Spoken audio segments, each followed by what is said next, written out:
de l'enfer. Voilà, je suis un Ivoirien. Je vais parler à ceux qui sont morts dans la... Bonjour, cher frère Bikongo.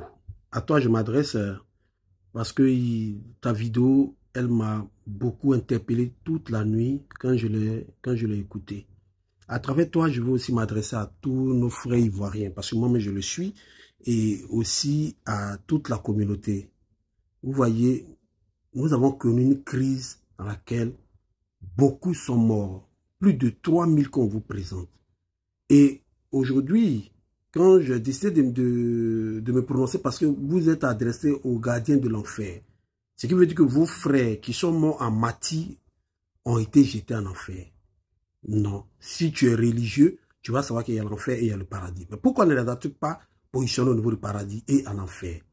Aujourd'hui, ceux qui sont morts dans la crise post-électorale, ce ne sont pas que des militants des partis politiques. Ce ne sont pas que des militaires qui ont pris les armes pour défendre la République. Ce ne sont pas encore seulement que les rebelles. Il y a des gens qui ont été génocidés.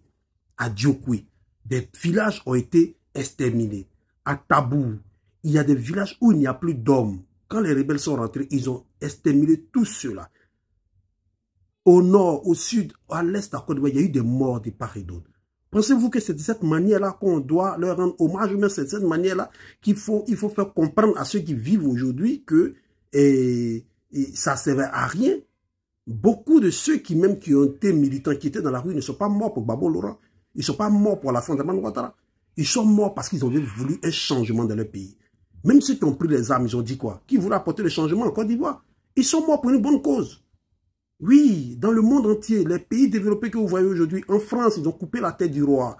Il y a eu des martyrs, mais aujourd'hui, la France est équilibrée. Aux États-Unis, il y a eu des morts. Aujourd'hui, les États-Unis sont équilibrés. L'Allemagne, c'est le pays le plus décimé dans la Deuxième Guerre mondiale. Il y a eu quoi, le plan Marshall. Mais aujourd'hui, l'Allemagne est le pays le plus stable de l'Europe. Pour ne pas dire que c'est le pays qui fait traîner tous les pays de l'Europe.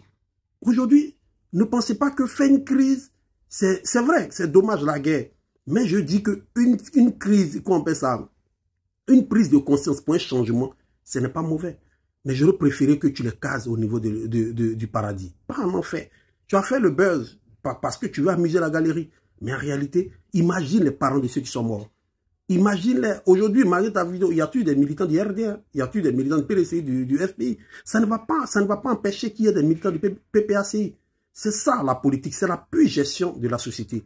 C'est malheureusement nous qui l'apprenions de la plus mauvaise des manières. Mais j'aurais préféré que tu fasses d'une autre manière. C'est pourquoi j'ai intervenu pour dire, moi je rends hommage à tous ceux qui sont morts dans la crise post-électorale.